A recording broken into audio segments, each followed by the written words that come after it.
सभी को नमस्कार। आज की क्लास के अंदर और हम देख रहे हैं राजस्थान की जलवायु।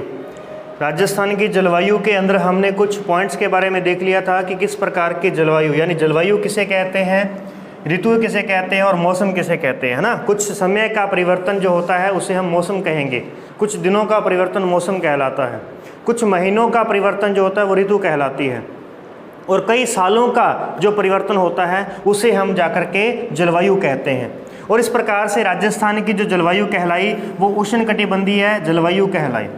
परंतु राजस्थान की अगर हम बात करें तो राजस्थान जो है विश्व के संदर्भ में, विश्व के जो ताप कटिबंध है उसके संदर्भ में राजस्थान शीतोष्ण कटिबंध में आता है। राजस्थान जो है वो शीतोष्ण कटिबंध में आता है, जबकि राजस्थान के सिर्फ डूंगरपुर और बांसवाड़ा का कुछ ही हिस्सा उष्ण कटिबंध में आता है। अब राजस्थान पूरा का पूरा शीतोष्ण कटिबंध में आता है, फिर भी राजस्थान की जो जलवायु है वो कैसी है, उष्ण कटिबंधीय है। तो इसके पीछे कारण क्या है? कारण है जलवायु को प्रभावित करने वाले कारक। अब उन कारकों के अंदर हमने देखा कि अक्षांशीय विस्तार है, अरावली की स्थिति है, ऊंचावच है, ऊंचावच यानी समुद्र से ऊंचाई, और महाद्वीपीयता मतलब कि समुद्र से दूरी। तो जिस प्रकार से डूंगरपुर जिला है वह समुद्र से नज़दीक है तो उसकी जलवायु सम है। डूंगरपुर की जलवायु कैसी है? सम जलवायु है। डूंगरपुर की जलवायु सम है। परंतु जैसलमेर की जो जलवायु है, जैसलमेर, उसकी जलवायु जो है वो विषम जलवायु है। विषम जलवायु कैसे? क्योंकि उसमें दिन में तो तापमान बहुत ही हाई रहता है, परंतु रात में तापमान जो है वो बहुत ही लो हो जाता है, जिस वजह से दोनों में बहुत ज़्यादा टेम्परेचर का डिस्टेंस पाया जाता है, और उसे हम कहते हैं दैनिक तापांतर। ठीक है, उसे हम क्या कहते हैं? दैनिक तापांतर। तो दैनिक तापांतर सबसे अधिक किस जिले का है? तो जैसलमेर का है, जबकि सबसे कम किसका है? डूंगरपुर। इसीलिए डूंगरपुर की जलवायु सम है, मतलब ना ज़्यादा तापमान में बढ़ोतरी होती है और ना ही ज़्यादा कमी होती है, तो जलवायु कैसी रहती है? एक जैसी रहती है। परंतु यहाँ दिन में तो पूरे पसीने छूट जाएंगे, ठीक है, आग लगने वाली हो जाएगी, परंतु रात में यहाँ पूरी ठंड लगनी शुरू हो जाएगी। तो इस प्रकार की यहाँ पे जलवायु होती है जैसलमेर में। चलिए, तो इन सब बातों के बारे में हमने चर्चा की, और आज के टॉपिक के अंदर जो हम चर्चा करने वाले हैं वो है राजस्थान के, यानी कि यहाँ पे ऋतुएँ। हम जलवायु के अंदर जो पोर्शन आज का पढ़ेंगे वो है हमारे पास में ऋतुएं। तो राजस्थान की जो जलवायु है, राजस्थान में जो ऋतुओं को बांटा गया है वो 3 ऋतुओं के रूप में बांटा गया है। एक हमारे पास में ग्रीष्म ऋतु आती है, ग्रीष्म ऋतु। दूसरी हमारे पास में वर्षा ऋतु है, और फिर आती है हमारे पास में शीत ऋतु। ग्रीष्म ऋतु की बात हम करें तो ये शुरू होती है मार्च से लेकर के मध्य जून तक। मार्च से मध्य जून तक ग्रीष्म ऋतु होती है। वर्षा ऋतु की बात करें तो यह मध्य जून से सितंबर तक चलेगी, सितंबर तक। अब अक्टूबर और नवंबर का वैसे महीना जो है वो काउंट शीत ऋतु में नहीं किया जाता। कारण क्या है उसके बारे में मैं आगे बता दूंगा आपको। तो यहाँ हम बात करते हैं दिसंबर से फरवरी, दिसंबर से फरवरी। चलिए देखें, एक एक करके सभी ऋतुओं के बारे में चर्चा करते हैं, और हम देखते हैं कि पूरे राजस्थान के अंदर हमें क्या फेरबदल देखने को मिलता है। तो सबसे पहले यदि हम शुरुआत करें ग्रीष्म ऋतु से, तो उससे पहले आपको समझना होगा कि सूर्य की स्थिति कहाँ पर है। तो उसके लिए 3 स्थितियां जो होती हैं सूर्य की ध्यान रखनी होती हैं। सबसे पहले एक तो हमारे पास में 0 डिग्री है, जिसे हम भूमध्य रेखा कहते हैं। एक 23.5 डिग्री उत्तरी अक्षांश है, जिसे हम कर्क रेखा कहते हैं, और एक 23.5 डिग्री दक्षिण अक्षांश है, जिसे मकर रेखा कहते हैं, भूमध्य। अब देखिए जरा कि कर्क रेखा राजस्थान से गुजरती है, और राजस्थान में हमने देखा कि सबसे अधिक गर्मी के जो महीने होते हैं वो कौन से होते हैं? जून का महीना होता है सबसे अधिक गर्मी का। इसका मतलब ये हुआ कि जून के महीने में सूरज जो होता है वो हमारे सिर के ऊपर होता है। यानी समय कौन सा ध्यान रखेंगे? 21 जून। 21 जून जो है वो सूर्य बिल्कुल कर्क रेखा पर होता है। उसके बाद सूर्य धीरे धीरे दक्षिण की ओर जाने लगता है, परंतु यहाँ पर एक बात ध्यान रखिएगा, सूरज दक्षिण की ओर नहीं जाता, क्योंकि सूरज नहीं घूमता हमारे चारों ओर। कौन घूमता है? पृथ्वी घूर्णन करती है। और पृथ्वी घूर्णन करती हुई हुई क्या होता है कि एक समय ऐसा आता है जब पृथ्वी का 0 डिग्री जो है अक्षांश वो सूरज के बिल्कुल सामने पहुंच जाता है। तो वो समय कौन सा आता है हमारे पास में? 23 सितंबर का। 23 सितंबर को क्या हो जाता है अभी? सूरज जो है वो भूमध्य रेखा पर सीधा चमकता है। उस समय उत्तर और दक्षिण में दिन रात बराबर होते हैं। फिर और बाकी आगे चलेंगे तो सितंबर के बाद में अक्टूबर नवंबर, अब समय आता है दिसंबर का। अपने यहाँ पे दिसंबर में सर्दियाँ होती हैं, तो इसका मतलब उस समय सूरज हमसे बहुत दूर होता है। तो कहाँ होता है सूरज? मकर रेखा पे। कब होता है? 22 दिसंबर को होता है। दिसंबर के बाद में फिर से सूरज जो है उत्तरायण, सूर्य का उत्तरायण शुरू हो जाता है। अब ध्यान रखना कि यहाँ पे प्रश्न एक बनता है इस प्रकार से कि एक तो रहता है कि कर्क संक्रांति कब होती है? कर्क संक्रांति तो 21 जून को, मकर संक्रांति 22 दिसंबर को होती है। परंतु उत्तरायण कब होता है? सूर्य का उत्तरायण कब होता है? तो 22 दिसंबर को उत्तरायण यानी उत्तर की ओर आना शुरू हो जाता है सूरज धीरे धीरे। और दक्षिणायन कब शुरू होगा? 21 जून को शुरू होगा। क्लियर है? ये बातें आप अपने आप नोट कर लेना। अब उत्तरायण शुरू हो गया है तो दिसंबर के बाद में फिर से 2 महीने छोड़ दो, जनवरी फरवरी, समय कौन सा आ गया? मार्च। तो कौन सा समय है? 21 मार्च। फिर मार्च के बाद में 2 महीने छोड़ने हैं, अप्रैल और मई। फिर से सूरज कहाँ आ गया? जून के अंदर कर्क रेखा पर। तो इस प्रकार से पूरे साल भर सूरज जो है वो इन अक्षांशों के बीच में चलता रहता है। और इसी कारण साल भर यहाँ पर गर्मी रहने की वजह से इसे हम उष्ण कटिबंध कहते हैं। उष्ण यानी कि गर्म, और कटिबंध अक्षांशों के बीच के भाग को कटिबंध कहा जाता है। अक्षांशों के 2 अक्षांशों के बीच का हिस्सा कटिबंध कहलाएगा। और अगर वो कटिबंध गर्म है तो हम उसे उष्ण कटिबंध कहेंगे, और अगर वो ठंडा है तो हम उसे शीत कटिबंध कहेंगे। क्लियर है? इतनी बात होगी। तो अब अपन देखते हैं कि ग्रीष्म ऋतु की शुरुआत हो रही है। अब ग्रीष्म ऋतु की शुरुआत कब से होती है? मार्च महीने में। तो हम नोट करते हैं कि मार्च महीने में सूरज कहाँ पर है। तो आपने देखा कि सूरज जो है मार्च महीने में कहाँ पहुँचा हुआ है? भूमध्य रेखा पर। अब 1 मार्च से लेकर के 21 मार्च तक तो सूरज कहाँ पर पहुँचेगा? भूमध्य तक ही पहुँचेगा। उसके बाद धीरे धीरे सूरज जो है ऊपर की ओर आने लगेगा, मध्य जून तक वो अपने कर्क रेखा पर आ जाएगा। तो इस बीच क्या घटनाएं हो रही है? तो देखिए जरा, सबसे पहले क्या होगा यहाँ पे भी, जो हमारा स्थल भाग है, जो हमारा स्थल भाग है यानी कि राजस्थान है, राजस्थान। और राजस्थान में कौन? मरुस्थल।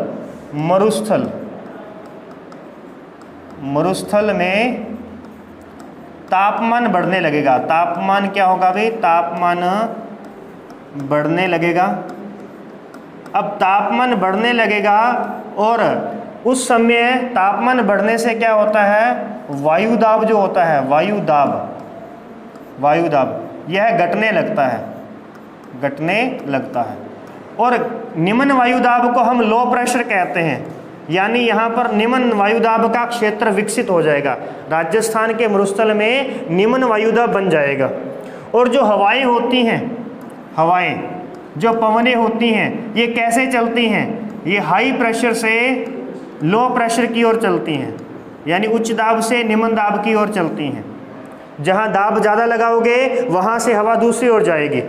हमने गुब्बारे को पकड़ा, अब उस पर दाब लगाया तो वो क्या होता है? दूसरी साइडों में फैलता है। तो इसका मतलब ये हुआ कि उस साइडों में दबाव नहीं है, तो उस साइड में दबाव कम है। तो इसीलिए हवा जो होती है हाई प्रेशर से लो प्रेशर की ओर चलती है। परंतु इस समय उत्तर भारत के अंदर हर जगह पर ही गर्मी अधिक है, तो इसी कारण से ये जो हवाएं होंगी ना, तो ये हवाएं शुष्क होंगी। ये हवाएं कैसी होंगी? शुष्क। और शुष्क एवं गर्म हवाएं होंगी, जिसे हम क्या कहेंगे?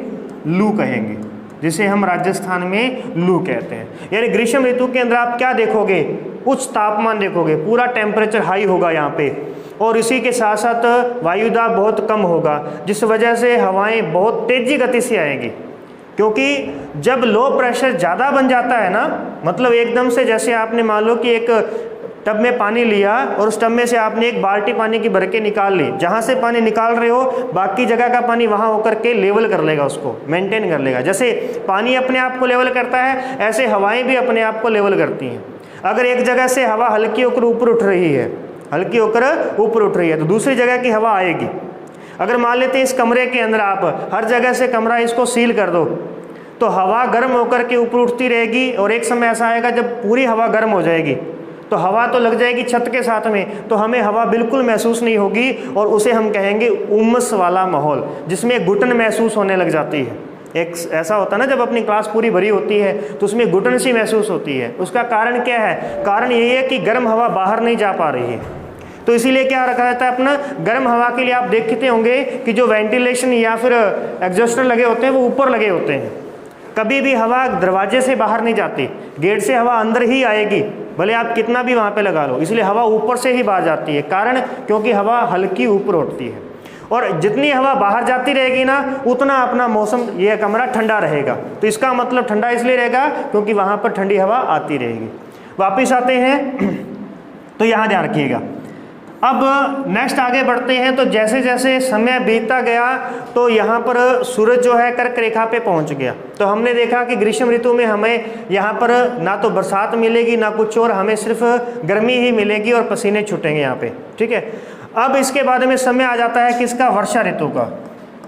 वर्षा ऋतु का, अब ये वर्षा ऋतु बहुत ही इम्पोर्टेंट है अभी राजस्थान के लिए, क्योंकि राजस्थान प्यासी भूमि है इसीलिए। अब राजस्थान की यदि हम बात करें तो अपन देख लेते हैं, नेक्स्ट आगे बढ़ते हैं। यहाँ पे देखेंगे कि पूरे भारत के अंदर यदि हम बात करें तो राजस्थान का जो मरुस्थल है वो ऐसा क्षेत्र है जहाँ पर बहुत अधिक गर्मी हो रखी है। अब बहुत अधिक गर्मी होने की वजह से वहाँ पे दाब कैसा है? अभी निम्न है। अब दाब निम्न होने की वजह से जितनी भी हवाएं होंगी वो सारी की सारी किस ओर आने का प्रयास करेंगी? राजस्थान की ओर आने का प्रयास करेंगी। परंतु उत्तरी गोलार्ध के अंदर, उत्तरी गोलार्ध किसे कहते हैं? जो 0 डिग्री की उत्तर में है, 0 डिग्री यानी भूमध्य रेखा, भूमध्य रेखा। इस 0 डिग्री के उत्तर में यहाँ पे गर्मी अधिक है इस ओर, तो नीचे क्या होगी? मकर रेखा पे क्या होगी? सर्दी। मकर रेखा पे इस समय क्या चल रही है? सर्दी। जब हमारे यहाँ पे ग्रीष्म ऋतु है तो वहाँ सर्दी है, और जब हमारे यहाँ पे सर्दी आएगी तो वहाँ पे ग्रीष्म ऋतु आ जाएगी। अब नीचे जो होती है ना हवाएं, अब नीचे क्या बना हुआ है? High pressure. तो यहाँ की हवाएं कुछ इस प्रकार से चलेंगी, ये हवाएं इस प्रकार से चलती हैं। इस प्रकार से चलने का कारण क्या है? क्योंकि पृथ्वी की जो गति है वो पश्चिम से पूर्व है। अब इन हवाओं को चलना तो सीधा था हाई से लो की ओर, परंतु पृथ्वी रोटेट कर रही है, तो जैसे कोई वस्तु आगे जाती है तो प्रेशर पीछे की ओर लगता है। आप बाइक पर बैठे हैं, तेज गति से चलाएंगे तो दबाव लगेगा पीछे की ओर, है ना। और अपन गाड़ी अगर बस में खड़े हैं और बस एकदम से चलती है तो अपन झटका पीछे लगता है। सेम ऐसे ही हवा चल रही है, परंतु पृथ्वी के रोटेट करने की वजह से वो क्या होती है? पीछे की ओर मुड़ती है। अब यहाँ तो पीछे की ओर मुड़ेगी, तो इससे एक नियम बन जाता है कि हवाएं जो होती हैं वो दक्षिण गोलार्ध में तो अपनी दाईं ओर मुड़ेंगी। किस ओर मुड़ेंगी भी? ये कौन सा है? बाईं ओर, बाईं ओर मुड़ेंगी।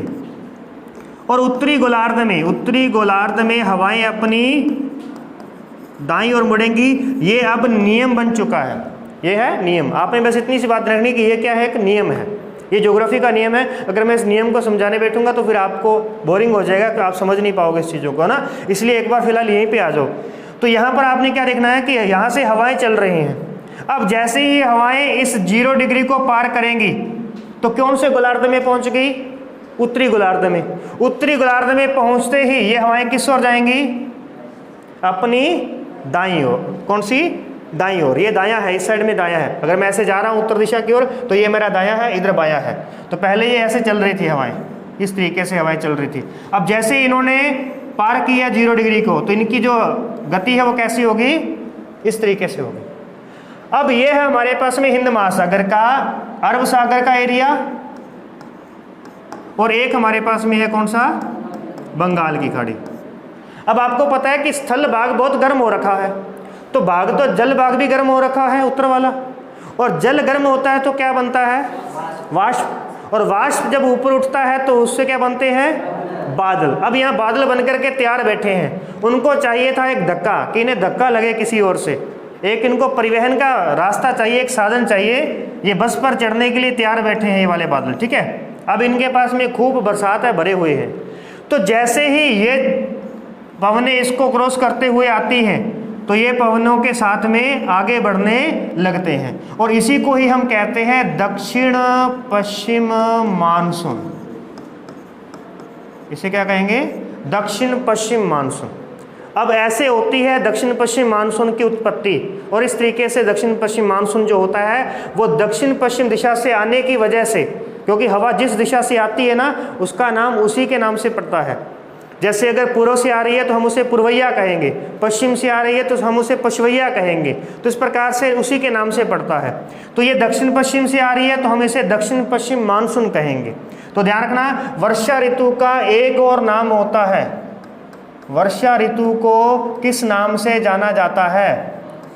तो दक्षिण पश्चिम मानसून के नाम से जाना जाता है, दक्षिण पश्चिम मानसून के नाम से जाना जाता है। यहाँ पे देखिए, अब जैसे ये दक्षिण पश्चिम मानसून भारत के तट पर पहुंचता है तो भारत का जो तट है ये त्रिभुजाकार है, नीचे वाला प्रायद्वीपीय पठार, प्रायद्वीपीय जो क्षेत्र है वो त्रिभुजाकार है। त्रिभुज होने की वजह से इस दक्षिण पश्चिम मानसून के दो हिस्से हो जाते हैं, एक अरब सागर और एक बंगाल की खाड़ी। तो पहले तो ध्यान रखना कि दक्षिण पश्चिम मानसून सबसे पहले कहाँ टकराता है? केरल के तट पर टकराता है। केरल के तट पर कब टकराता है? 1 जून को, 1 जून को केरल के तट पर टकराता है। अब इससे भी पहले अगर पूछ ले कि दक्षिण पश्चिम मानसून जो है सबसे पहले कहाँ टकराता है? अंडमान निकोबार पर। कब टकराता है अभी? 25 मई को, 25 मई, क्योंकि उस समय आप देखो 25 मई का टाइम कौन सा है? ना तो जून का है ना मार्च का है, बीच का है, इसीलिए सूरज अब इसी जगह पर है, अभी सूरज इसी जगह पर होल्ड है और इसी तरीके से यहाँ से हवाएं आ रही हैं। और जैसे जैसे सूरज ऊपर की ओर बढ़ता जाएगा इस ओर लो प्रेशर और ज़्यादा बढ़ेगा, और जितना लो प्रेशर बढ़ेगा ये हवाएं उतनी ही तेज गति से आने लगेंगी। अब यहाँ से होता है खेल शुरू। एक तरफ हमारे पास में अरब सागर की शाखा और एक तरफ हमारे पास में बंगाल की खाड़ी की शाखा। अरब सागर की शाखा जो है वो 3 हिस्सों में बट करके भारत में एंटर करती है। एक मालाबार तट पर, यहाँ जम करके बरसात होती है, केरल का तट जो है। एक है हमारे पास में कोंकण तट जो कि महाराष्ट्र का तट है, कोंकण तट से, और एक सौराष्ट्र का तट यहाँ से भारत में एंटर होती है। 3 जगहों से भारत में एंटर होती है। हमें कौन सी इंपॉर्टेंट है अभी? सौराष्ट्र तट से। सौराष्ट्र तट जो है वो गुजरात का तट कहलाता है, सौराष्ट्र। अब सौराष्ट्र के तट से एंटर तो किया इसने, परंतु अब हमें आगे क्या चाहिए था? इसको रोकने के लिए, बरसात करवाने के लिए हमें कुछ चाहिए, परंतु हमारे पास में जो है वो कौन है? अरावली। और अरावली की दिशा कैसी है? दक्षिण पश्चिम से। और ये मानसून कैसे जा रहा है? दक्षिण पश्चिम से उत्तर पूर्व। मानसून भी दक्षिण पश्चिम से उत्तर पूर्व जा रहा है और अरावली की दिशा भी दक्षिण पश्चिम से उत्तर पूर्व होने की वजह से ये मानसून अब आपके ऊपर से जाता हुआ नजर आएगा। अभी पकड़ सको तो पकड़ लो भी, ठीक है। ये मानसून क्या हो गया? अभी आपके ऊपर से जा रहा है। ये इस प्रकार से गया, ये गया भी जालौर के ऊपर से, ठीक है, ये गया इस प्रकार से। और उत्तर में जाकर के वहां पर क्या मिलेगा इसको? हिमालय पर्वतमाला। तो फिर ये हिमालय पर्वतमाला से टकराएगा और बरसात करेगा, और इससे बरसात होगी कहाँ पे? हिमाचल प्रदेश, पंजाब, हरियाणा और उत्तरी राजस्थान, वहाँ तक इसकी बरसात होगी। कारण एक बादल गया टकराया, दूसरा गया, ट्रैफिक जाम हो गया, और इसलिए वो पीछे वाला पीछे बरसना शुरू हो गया, ठीक है ना। ऐसा नहीं है कि सारे बादल हिमालय से टकराने के बाद ही बरसेंगे। मतलब एक लाइन लगाई, अब सबकी बारी आएगी, बारी बारी से आएगी, लाइन लंबी होगी, तो उनके पास में जो बाल्टी पकड़ी हुई थी पानी की वो भारी थी, उन्होंने वहीं छोड़ दी। उन्होंने क्या कर दिया? वहीं छोड़ दिया। इसीलिए रास्ते वालों को थोड़ा बहुत पानी वहाँ पे मिल गया। और इसी प्रकार से कभी कभार अगर मानसून ज़्यादा तगड़ा होता है, ताकतवर होता है ना, तो इसीलिए वो बरसात जालोर तक भी कर देता है। और इस बार मानसून जो है वो बहुत ही ताकतवर था, इसको बहुत ताकत मिली हुई थी। कारण ये था कि इस बार हमारे यहाँ पे गर्मी भी जो बहुत ज़्यादा थी, जबरदस्त गर्मी थी, और इसीलिए श्रीगंगानगर जो है विश्व की 3रे नंबर पर पहुंच गया था टेम्परेचर के मामले में, ठीक है। सबसे अधिक गर्म जो नगर है, शहर है, उसके मामले में 3रे नंबर पर विश्व के अंदर।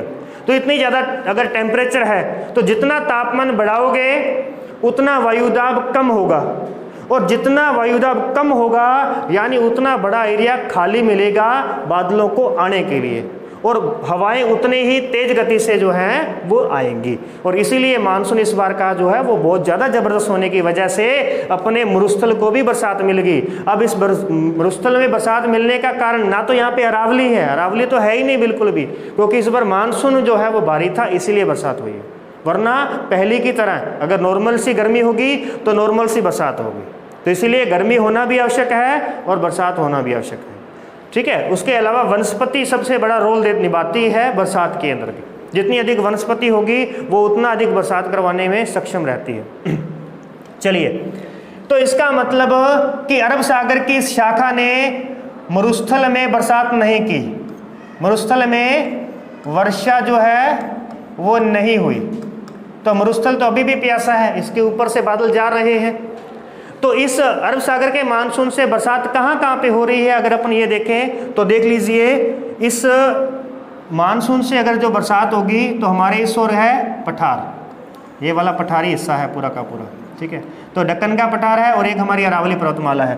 तो अरावली पर्वतमाला के दक्षिणी हिस्से से टकरा करके, दक्षिणी हिस्सा माउंट आबू, सिरोही, डूंगरपुर, बांसवाड़ा, उदयपुर, ये वाला ऊंचा होने की वजह से यहाँ मानसून टकराएगा और बरसात करेगा।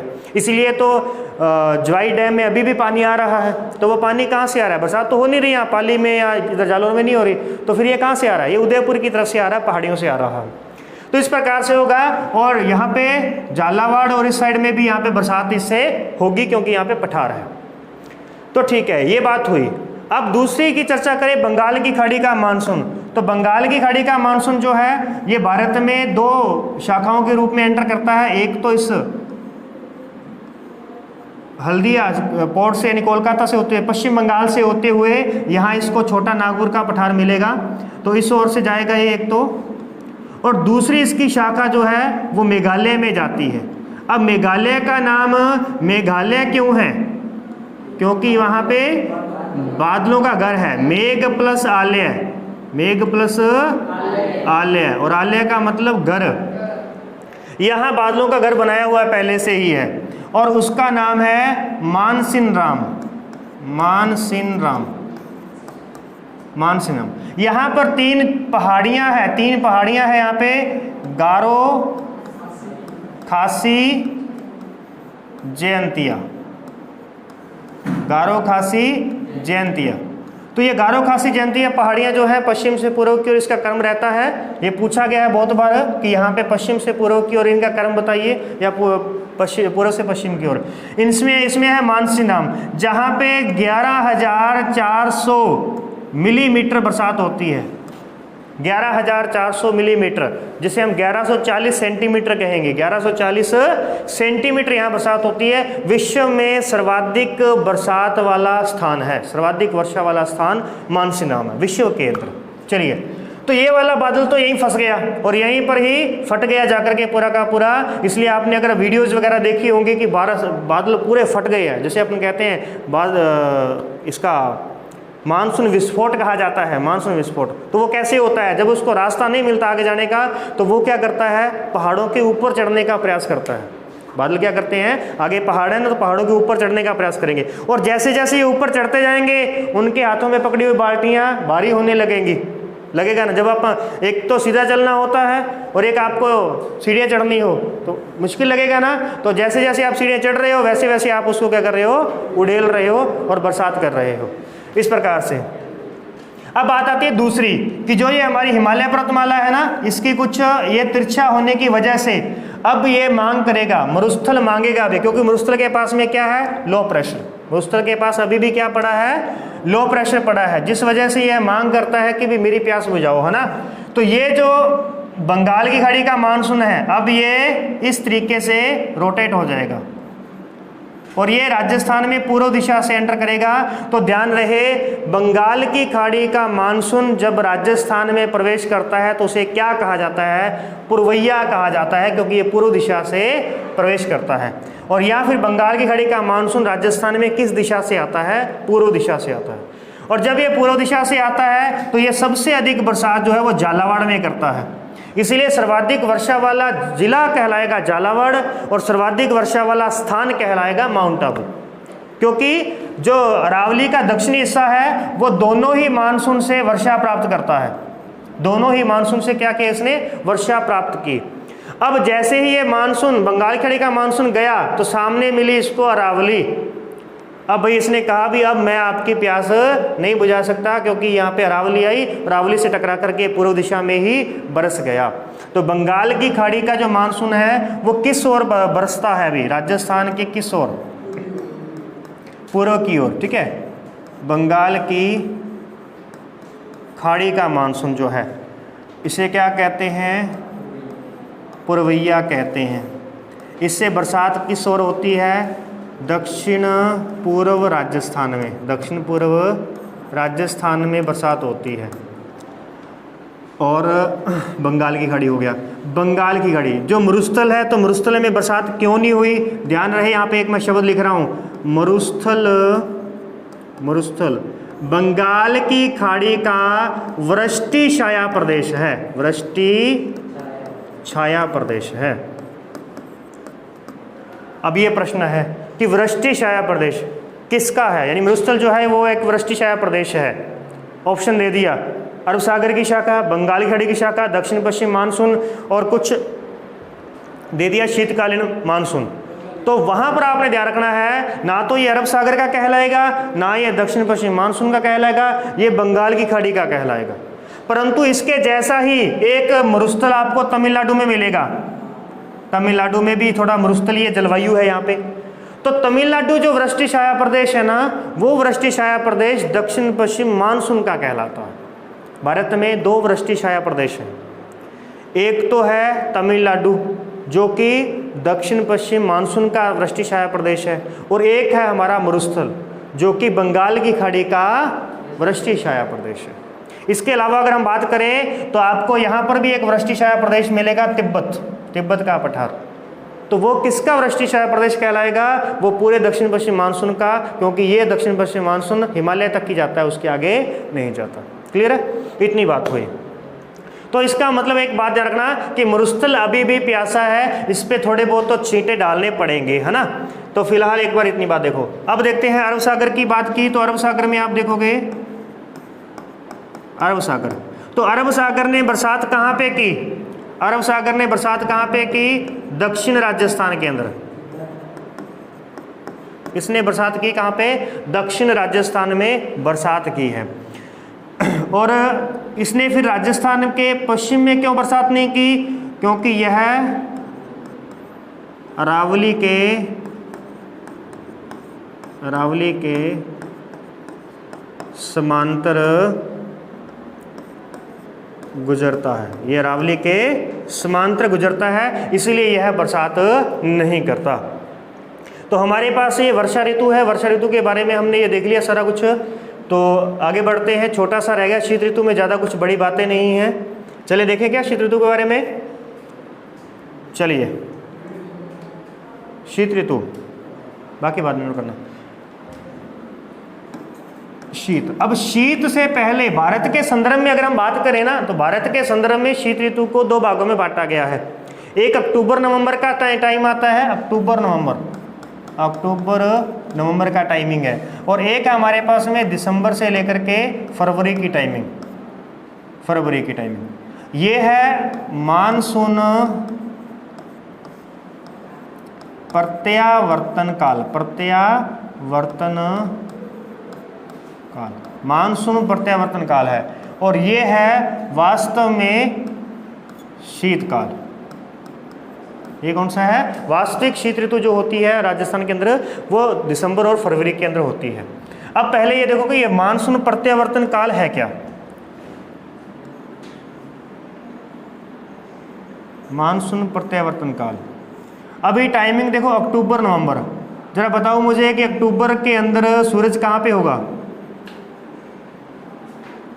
अक्टूबर के समय सूरज कहाँ पे होगा, भूमध्य रेखा पे, भूमध्य से कर्क के बीच में, या भूमध्य से मकर के बीच में, भूमध्य से मकर के बीच में होगा। अब भूमध्य से मकर के बीच में चला गया, यानी ये नीचे वाला क्षेत्र। इसका मतलब ग्रीष्म ऋतु किस ओर जा रही है? ऑस्ट्रेलिया की तरफ ग्रीष्म ऋतु जा रही है और हमारे ओर शीत ऋतु आ रही है। तो जब इस ओर ग्रीष्म ऋतु जा रही है तो इसका मतलब लो प्रेशर कहाँ पे होगा? इस ओर। और हमारे ओर क्या हो रहा है? यहाँ पे उत्तर से धीरे धीरे ठंडी हवाएं आने लगी हैं, तो हमारे इस ओर तापमान कम हो रहा है और तापमान घटने की वजह से हमारे यहाँ पे क्या बन रहा है? हाई प्रेशर बन रहा है। अब हवाएं चला दो फिर जल्दी से। अब हवाएं चलेंगी तो इस प्रकार से ऐसे तिरछी, ध्यान रखना, क्योंकि हवा को चलने के लिए अपने किस ओर जाना पड़ता है? उत्तरी गोलार्ध में दाईं ओर जाना पड़ता है। इस प्रकार से ये मानसून दक्षिण पूर्व से आया, दक्षिण पश्चिम से आया था उत्तर पूर्व की ओर। अब मानसून प्रत्यावर्तन काल जो है वो उत्तर पूर्व से दक्षिण पश्चिम है। तो ध्यान रखना, मानसून प्रत्यावर्तन काल कहते हैं अक्टूबर नवंबर को, इसी को ही कहते हैं उत्तर पूर्व मानसून काल, मानसून काल। अब ये कन्फ्यूजन पैदा कर देगा आपके उस वर्षा ऋतु के अंदर। प्रश्न बन जाएगा कि वर्षा ऋतु को दूसरे किस नाम से जाना जाता है, और ऑप्शन रख दिया दक्षिण पश्चिम मानसून काल कि उत्तर पूर्व मानसून काल या वगैरह। ठीक है, तो अब आपके दिमाग में वहां जाकर के, यहाँ की बात नहीं करा क्योंकि अभी आपको ताज़ा पता है, वहां जाकर के जो चीज़ें होती हैं उन चीज़ों के बारे में बताता हूँ। वहां जाकर के हमें थोड़ा सा अगर हम उस पर सोचना ज़्यादा लगे, हमें आंसर पता होता है।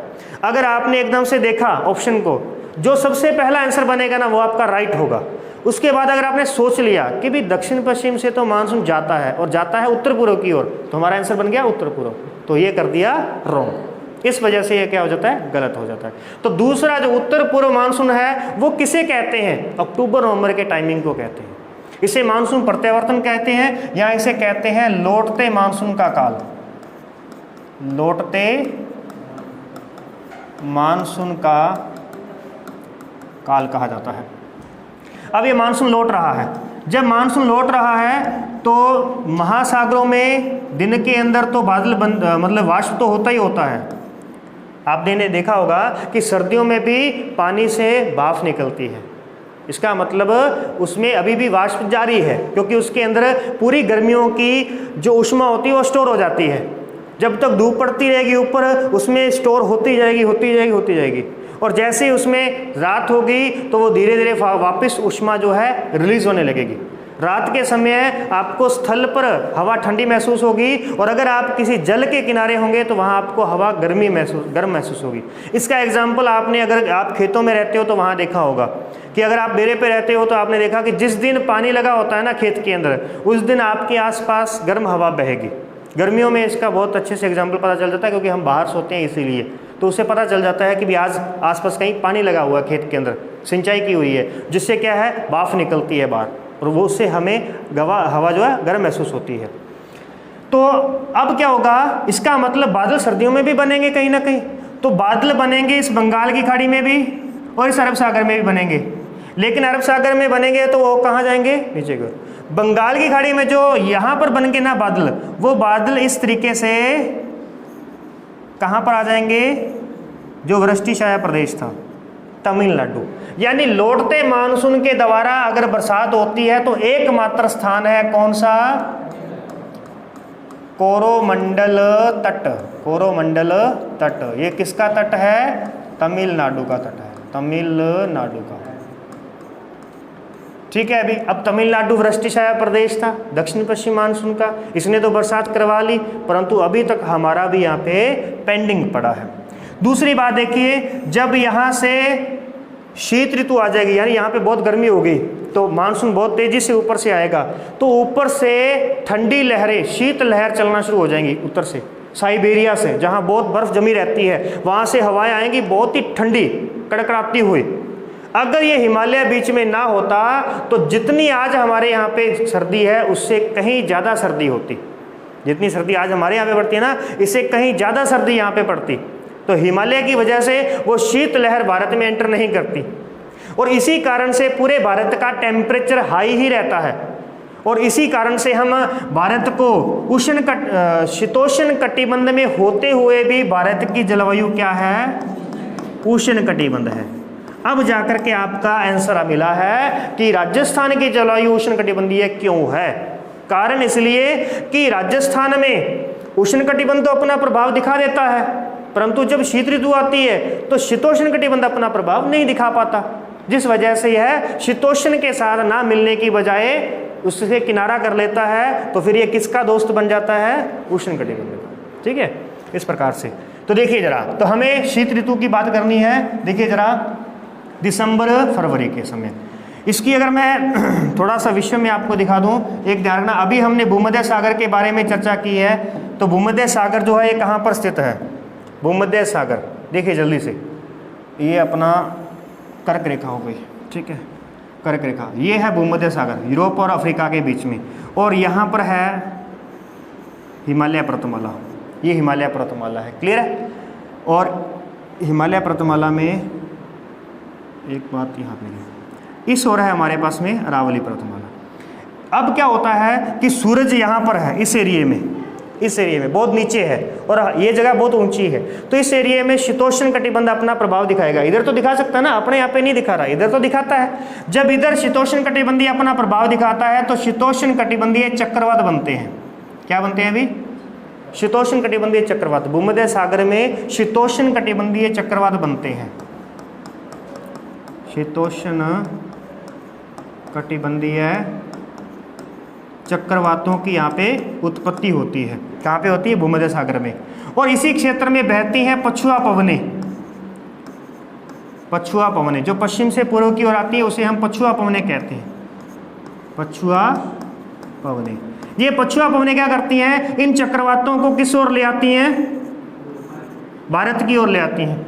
और ये चक्रवात जो होते हैं भारत के उत्तर और पश्चिम भारत के अंदर बरसात करते हैं। तो यहाँ पर जब शीतोष्ण कटिबंधीय चक्रवातों से जो बरसात होती है, देखना शीतकाल में जो वर्षा होती है, शीतकालीन वर्षा, शीतकालीन वर्षा जो है ये सर्वाधिक कब होती है? जनवरी महीने में होती है, जनवरी माह में होती है। इस वर्षा को किस नाम से जाना जाता है? मावठ के नाम से जाना जाता है, मावठ।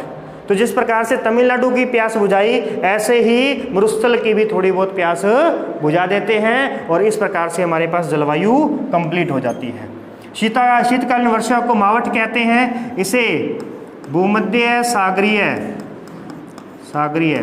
चक्रवातों द्वारा होने वाली वर्षा कहा जाता है। इसे पश्चिमी विक्षोभों द्वारा